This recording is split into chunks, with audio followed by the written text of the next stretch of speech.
Hi உறவுகளே, எல்லோரும் எப்படி இருக்கீங்க? நல்லா இருக்கீங்களா? நானும் நல்லா இருக்கேங்க. இன்றைக்கி நம்ம பார்க்க போகிறது கிராமத்து ஸ்டைலில் சுண்டவத்தல் குழம்பு தாங்க பார்க்க போகிறோம். ரொம்பவே டேஸ்ட்டாக சூப்பராக செஞ்சுருக்கேங்க. இந்த குழம்பை நீங்கள் செஞ்சு சாப்பிட்டீங்கன்னா திரும்ப திரும்ப செஞ்சு சாப்பிடுவீங்க. அந்த அளவுக்கு டேஸ்ட்டு சூப்பராக இருக்கும். சரி வாங்க, இந்த குழம்பு எப்படி செய்யலான்னு சட்டுன்னு பார்த்துடலாம். இன்றைக்கி நம்ம இந்த குழம்பு பண்ணுறது மண்சட்டியில் தான் பண்ண போகிறோங்க. மண்சட்டி இருந்தால் மிஸ் பண்ணாமல் இந்த குழம்பை மண்சட்டிலேயே செய்யுங்க. ரொம்பவே சுவையாக இருக்கும். இப்போ மண்சட்டி அடுப்பில் வச்சுக்கிட்டு ஒரு 3 ஸ்பூனுக்கு நல்லெண்ணெய் சேர்த்துக்கிறேன். 25 கிராமுக்கு சுண்டவத்தல் சேர்த்துருக்குறேங்க. இந்த சுண்டவத்தல் பார்த்திங்கன்னா எங்கள் வீட்டில் சுண்டைக்காய் காய்ச்சி நல்லா மோரில் எடுத்து போட்டு நல்லா சுண்டவத்தலை நான் ரெடி பண்ணி வச்சதுங்க. இந்த சுண்டவத்தல் அப்படியே வறுத்து நம்ம சாதத்தோடு சாப்பிடும் போது அவ்வளோ டேஸ்ட்டாக இருக்கும். இப்போ அடுப்பை மிதமான தீயில் வச்சுக்கிட்டேவும் இந்த சுண்டவத்தலை நல்லா வறுத்துக்கிட்டாச்சுங்க. இந்த சுண்டவத்தல் எப்படி பண்ணுறதுன்ட்டு நம்ம சேனலில் வீடியோவும் போட்டிருக்கிறோம். உங்களுக்கு வேணும்னா நான் லிங்க் கொடுத்துட்றேன், நீங்கள் பார்த்துக்குங்க. இப்போ இந்த சுண்டவத்தலை எடுத்த பிறகு அதே எண்ணெயிலேயும் கொஞ்சமாக கடுகு சேர்த்துக்கலாம். கடுகு நல்லா வெடித்து வந்தால் பிறகு ஒரு 1/4 ஸ்பூனுக்கு வெந்தயம் சேர்த்துக்கலாம். இப்போ நம்மளுக்கு கடுகு நல்லா வெடித்து வெந்தயமும் நல்லா செவந்து வந்துருச்சு. இந்த நேரத்தில் நம்ம 100 கிராம் சின்ன வெங்காயமும் 50 கிராம் பூண்டும் நல்லா உரிச்சு எடுத்து வச்சுருக்கிறேன். இதையும் சேர்த்துக்கலாங்க. சேர்த்துட்டு அடுப்பை மிதமான தீயில் வச்சுக்கிட்டேவும் இந்த வெங்காயத்தையும் பூண்டையும் வதக்கிக்கலாம். இதுலேயே கொஞ்சமாக கருவேப்பிலையும் சேர்த்துக்கலாம். ஒரு பச்சை மிளகாவை கீறிட்டு இதோட சேர்த்துக்கலாங்க. வெங்காயத்தை நல்லா பொறுமையாக கண்ணாடி பதம் வர வரைக்கும் நல்லா வதக்கிக்கிறணுங்க. இப்போ நம்ம வெங்காயத்தையும் பூண்டையும் நல்லா வதக்கிக்கிட்டாச்சு.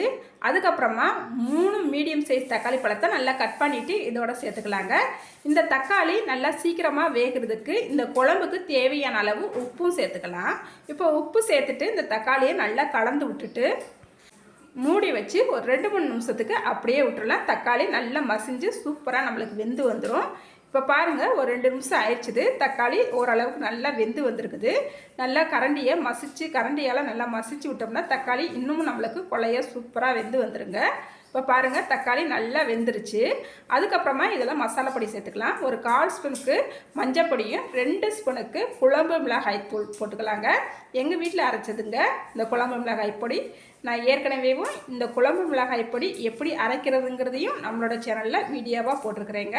உங்களுக்கு வேணும்னா அதையும் நான் லிங்க் கொடுத்துட்றேன், நீங்கள் பார்த்துக்குங்க. இப்போ மசாலாவோட பச்சை வாசனை போகிற வரைக்கும் நல்லா வதக்கிக்கிட்டாச்சு. ஒரு பெரிய லெமன் சைஸ் புளியை நல்லா ஊற வச்சுட்டு நல்லா கரைச்சி வடிகட்டிட்டு இப்போ சேர்த்துருக்குறேங்க.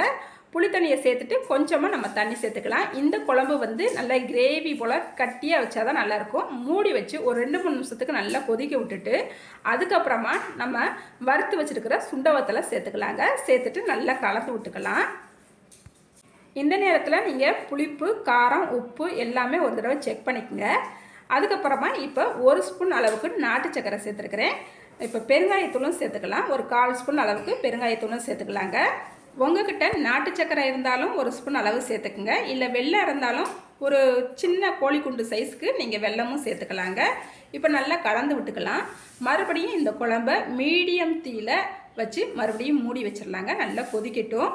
இப்போ நம்ம மூடி வச்சு ஒரு 4 நிமிஷம் ஆயிடுச்சுது. பாத்திரலாம் நல்லா கமன்னு குழம்பு வாசனை அவ்வளோ சூப்பராக வருதுங்க. நம்மளுக்கு குழம்பு சூப்பராக ரெடி ஆயிடுச்சு. அடுப்பு ஆஃப் பண்ணிக்கலாங்க.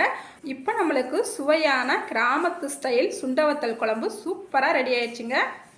இந்த சுண்டவத்தலை குழம்பு சுட சுட சாதத்தோடு அப்படி பிசைஞ்சு சாப்பிடும் போது அவ்வளோ டேஸ்ட்டாக இருக்குங்க. எங்கள் வீட்டில் இன்றைக்கி காலிஃப்ளவர் 65வும் கேரட் பொரியலும் பண்ணியிருந்தாங்க. இந்த சுண்டவத்தல் குழம்புக்கு ஒரு அப்பளம் இருந்தாலும் கூட போதுங்க. அப்படியே சாப்பிடும் போது அவ்வளோ டேஸ்ட்டாக இருக்கும். நீங்கள் ஒரு முறை இதே மாதிரி இந்த குழம்பை ட்ரை பண்ணி பாருங்கள். ட்ரை பண்ணிங்கன்னா அடுத்து திரும்ப திரும்ப செய்வீங்க. அந்த அளவுக்கு டேஸ்ட்டு சூப்பராக இருக்குங்க. இந்த வீடியோ பார்க்குற உங்களில் எத்தனை பேருக்கு இந்த சுண்டவத்தல் குழம்பு ரொம்ப ரொம்ப பிடிக்குன்னு கமெண்ட்ஸில் சொல்லுங்கள். இந்த வீடியோக்கு ஒரு லைக் பண்ணிவிடுங்க. அடுத்த ஒரு வீடியோவில் பார்க்கலாங்க. பாய்.